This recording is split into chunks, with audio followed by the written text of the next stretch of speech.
wasn't him on the tape outside the Improv on Melrose as he slap punched that lady Christina Payne in the face. He said, "Nah, it wasn't me. It was AI. I didn't do it. They're making it up." That's what he said. He said it was AI. Now, Corey, you fat, funky, junky bunch. 5150, Hollywood reject, Backdooria buddy, Diddy doo wop, beep bop bop, down low, Diddy fied freak. You know goddamn well you punched that lady in her face, Corey. Yes, you did. You punched that lady. You ain't gonna punch no man. Step outside. Corey said no. Corey said no. Corey said no. Boy, you so stupid. You so stupid. So now you mad. You mad? Get your bid. I punched that lady in the face looking at her. Get your bid. I'm from Chicago looking at her. I've been in trying to make it in Hollywood for 30 years looking ass boy. Corey, fat ass looking ass boy. I've been trying to make it into Hollywood looking ass boy.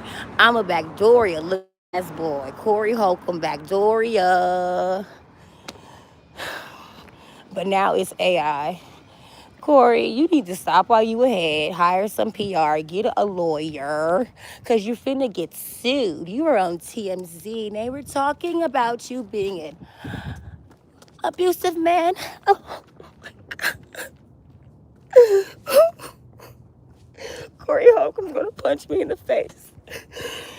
Can't even go to the fucking Improv. Corey fat fucky 5150 might be there and punch you in the face. Corey, you so bad.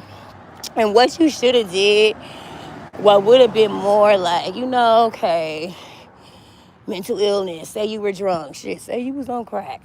Not go crack. Something, Corey. But to say that you didn't punch her in the face when there's camera outside the Improv on Melrose, there were cars driving by, Corey. They saw you. People have cameras. Camera phone. So that was you, Corey Holcomb. That was you. You did punch her in the face. Because you are Backdooria, allegedly down low. Allegedly, unallegedly, Corey sucked dick. Yeah, sounds about right. Because every time a man get in your face, like Antoine, take it outside. You said no.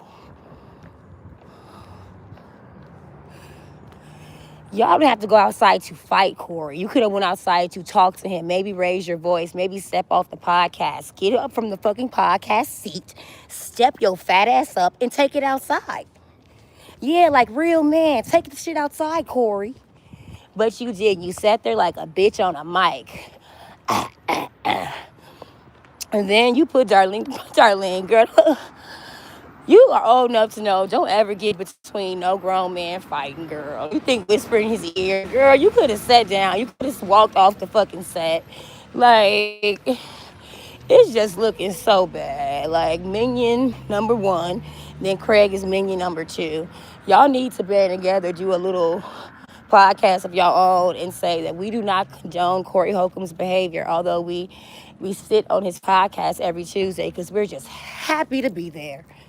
The truth also worked if y'all would have fucking told the truth. Corey, you look so pathetic. Are you getting fatter, Corey? That fucking cardigan, page boy hat, and that scarf duo he did last week. I'm like, come on, Corey. Corey. What would Flame Monroe think? The only opinion Corey Holcomb seems to care about. Flame Monroe, a cross-dresser from K-Town. West Side Chicago. Corey, no one knows who that is. Like out here in LA, no one knows who your little tranny little friend is. The only person Corey Holcomb likes. Because we know Corey Holcomb hate black women. He called his daughter a bitch. He be like, shut up, Darlene. Darlene be so happy. She be so happy to finally talk. And then he just shut her up. Craig be trying to promo his new improv show. Shut him up. And it's like, Corey, you're a bully. You are. It's like the spirit of Aries Spears. You walk around with this chip on your shoulder because you should have made it in Hollywood. You should have. I personally think you're really funny, Corey Holcomb. You're like, we can't have Bernie Mac. We gonna have Corey. You know, you're a filler in for Bernie. That's the compliment. It's backhanded as fuck, just like you. But I really think you're funny, Corey. But you walk around with such a grandiose feeling of, I should have been in Hollywood. Well, if they wanted you, they would have picked you, Corey.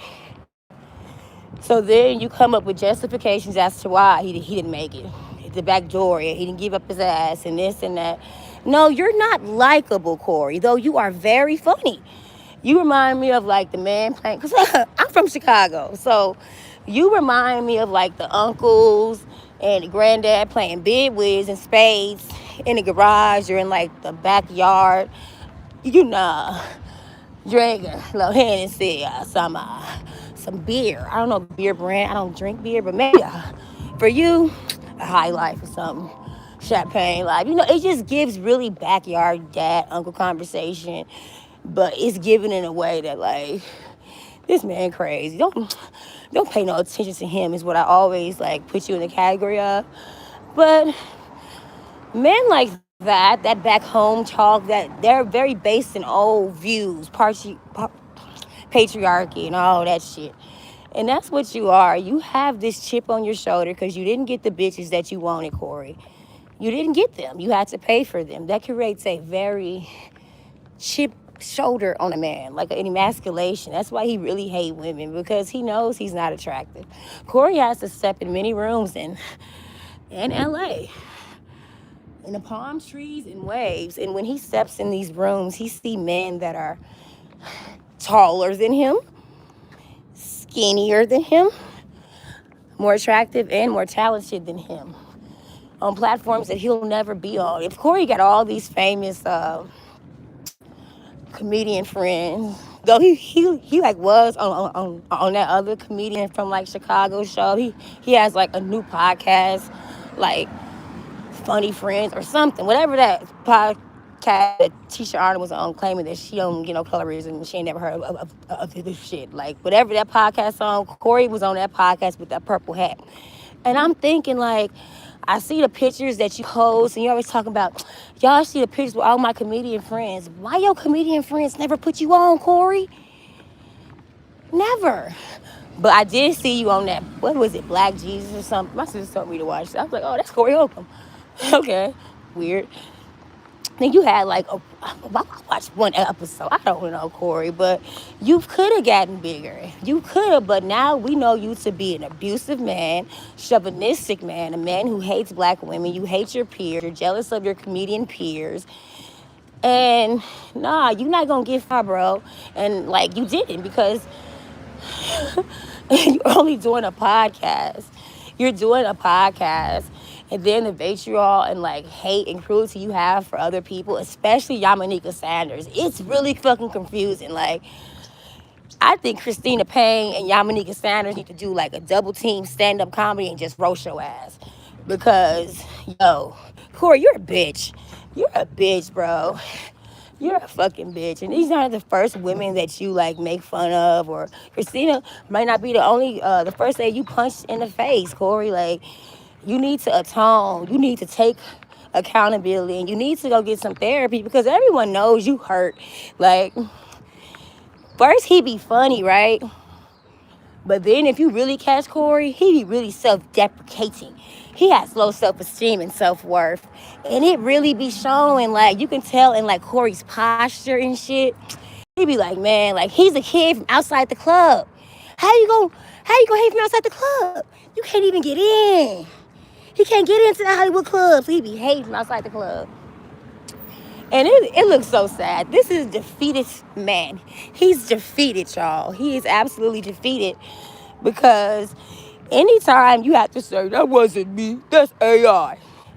Same thing Diddy tried to do. It didn't work. It only makes you look stupid to Corey.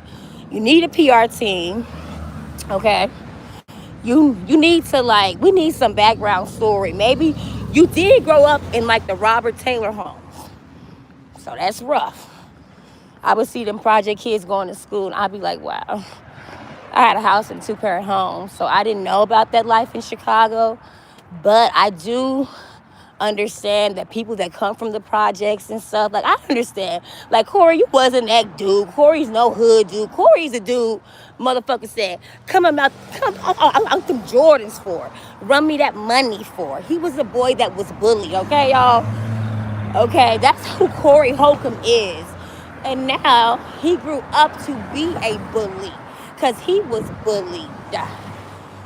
So, back to my original point, Corey, you know damn well, you know motherfucking well, that was not AI.